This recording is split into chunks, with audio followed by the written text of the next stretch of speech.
वैदिक पर्सपेक्टिव के इस यूट्यूब चैनल को सब्सक्राइब करें, वीडियो को लाइक व शेयर करें। ओम आ नो अश्विना त्रिव्रता रथीन अर्वांचम रयिम वहतम सुवीरम शृण्वन्ता वाम अवसे जो हवीमि वृधे चा नो भवतम वाजसातौ। सम्यक वहन करो हमारे हे अश्विना पुरुष औरत युगल। त्रिव्रत रथ के द्वारा अभीष्ट धन है। सुंदर वीर को सुनो, तुम दोनों रक्षा के लिए मैं आहूत करता हूँ, अभिवृद्धि के लिए, और हमारे हो धर्म युद्धों में। यह मंत्र ऋग्वेद के प्रथम मंडल के 34वें सूक्त का 12वां मंत्र है। आजीविका कृत में दोनों के सहयोग के बिना वो संगठन जब तक मन में यूनिटी ना हो, पति पत्नी में यूनिटी ना हो, या किसी समाज में यूनिटी ना हो, तो जो है व्यक्ति जो है कार्य नहीं कर सकता। जैसे श्रम, पूंजी, संगठन, साहस, भूमि, ये उद्योग स्थापित करने के लिए इतनी चीजें चाहिए, तो ये सब जरूरी। बिना इन चीजों के व्यक्ति अपना आर्थिक साम्राज्य स्थापित नहीं कर पाएगा।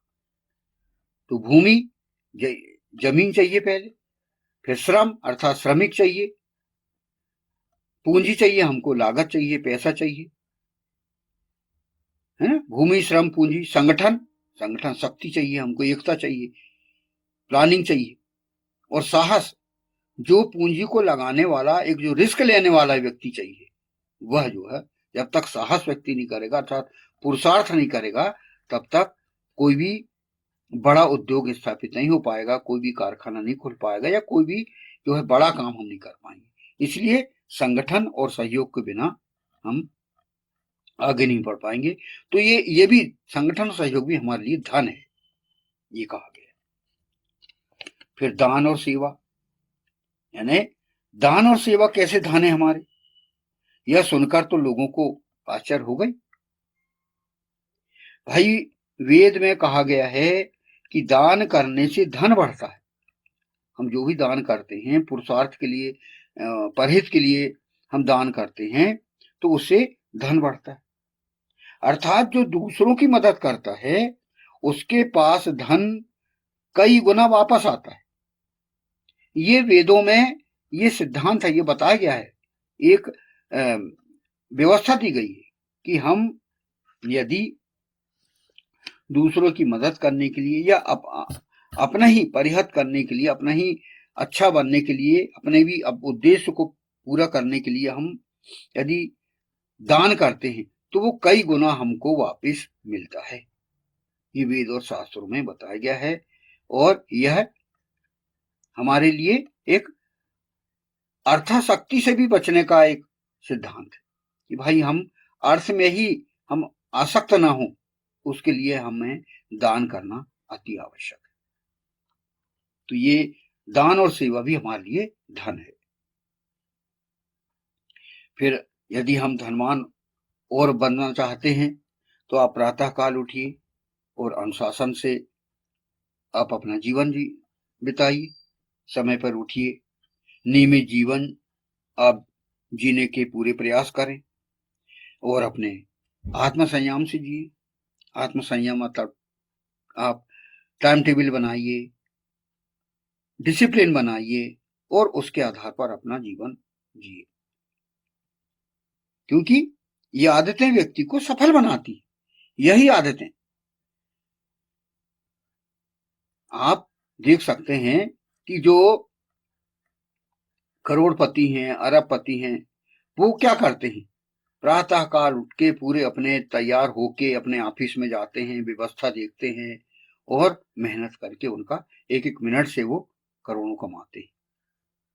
तो ये आप देख सकते हैं। उसी प्रकार यदि किसी को ज्ञानी बनना हो, किसी को विद्या में रुचि है, तो वह प्रातः काल उठ के बाकायदा पूरे अध्ययन में समय लगाएगा, और उसके लिए वो अनुशासित होगा, वो संयम से वो जो है अध्ययन करेगा वो, तब उसको शास्त्रों का ज्ञान होगा।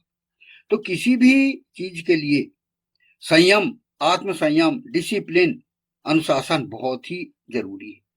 तो ये भी धन है हमारे लिए।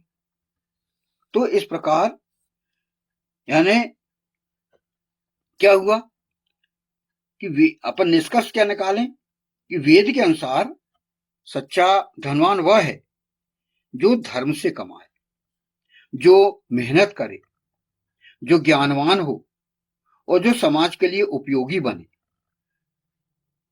ऐसा व्यक्ति सच्चा धनवान होता है। ये वेद और शास्त्रों में आपको मिलेगा। ये अकेला पैसे अकेले से ही, धन दौलत अकेले से ही नहीं है। आपको विद्या का ज्ञान और पूरे टाइम टेबल आपका सही हो, आप अध्ययनशील हों और लोगों को आप मार्गदर्शन दे सकें, उसके लिए आप अपने आप को तैयार किया है, वो भी आप धनवान हो उसके लिए। स्वास्थ्य आपका अच्छा हो, स्वस्थ व्यक्ति एक वो भी धनी व्यक्ति कहलाता है। तो कहने का मतलब जो है कि ऐसा व्यक्ति धीरे धीरे आर्थिक, मानसिक और आध्यात्मिक तीनों रूप से धनवान बनता है। यदि वो प्रातः काल अपने योग के माध्यम से कोई अलौकिक शक्ति उसे प्राप्त हो गई तो अलौकिक शक्तियों का धनी कहलाएगा वो। कोई ज्ञानी है, ज्ञान का धनी है वो, विद्या का धनी है।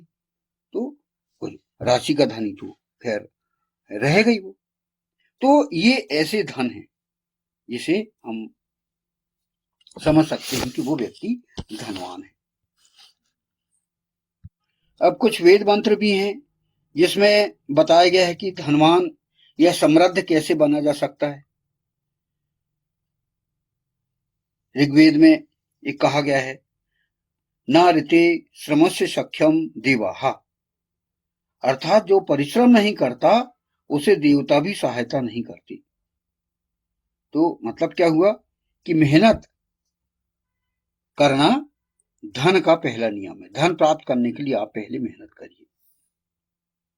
फिर ऋग्वेद में कहा गया है, सत्येन उत्विता भूमि, वह संसार सत्य पर टिका हुआ है। ईमानदारी से कमाया धन ही स्थायी रहता है। ये ऋग्वेद में आपको मिल जाएगा ये मंत्र। फिर दान से धन बढ़ता है। ऋग्वेद में बताया गया है, अस्नन भुंजानः साना सखा भवति। इसका भावार्थ है, जो अकेले खाता है अर्थात दान नहीं करता वह सच्चा मित्र नहीं है।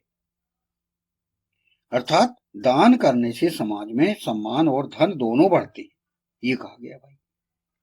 और कई जगह कहा गया कि केवलादो भवति केवलादि, जो अकेला खाता है वह केवल पाप है। तो ये कुछ मंत्रों में हमें ये मिलते हैं। इसलिए दूसरों की दान देना, दूसरों की सेवा करना, ये यहाँ पर महत्व इसको बताया गया है। फिर विद्या ही सबसे बड़ा धन है, इससे भी हम समृद्धिशाली बन सकते हैं। विद्याम च अविद्याम च यस्तद्विदः, इसका भावार्थ है, जो विद्या और कर्म दोनों को जानता है वही सफल होता है। अर्थात ज्ञान, कौशल, ये धन कमाने की शक्ति होती है। ये यजुर्वेद में बताया गया है, विद्याम च अविद्याम वाला मंत्र। तो ये हम समृद्धिशाली बनने के हम उपाय देख रहे हैं वेद मंत्रों के रूप में। संगठन और एकता चाहिए। जब तक हम संगठित नहीं होंगे, एक नहीं होंगे, तब भी हम समृद्धिशाली नहीं बन पाएंगे। ऋग्वेद के मंत्र हैं, ऋग्वेद के 10वें मंडल के 191वें सूक्त का 2 मंत्र है, संगच्छध्वम संवदध्वम संभो मनांसि जानताम। मिलकर चलो, मिलकर सोचो, मिलकर काम करो। अर्थात टीम वर्क और सहयोग से बड़ी सफलता मिलती है। तो इससे भी आप समृद्धिशाली बन सकते हैं। फिर संयम और अनुशासन, अथर्ववेद में कहा गया है, आनो भर मह परिष्ठा आराते मानः रक्षि दक्षिणाम नियमानाम नमो वीत्साया असमृद्धिये नमो अश्वत्थरायते। अर्थात इसका मतलब है जो व्यक्ति संयमी और नियंत्रित जीवन जीता है वही उन्नति करता है।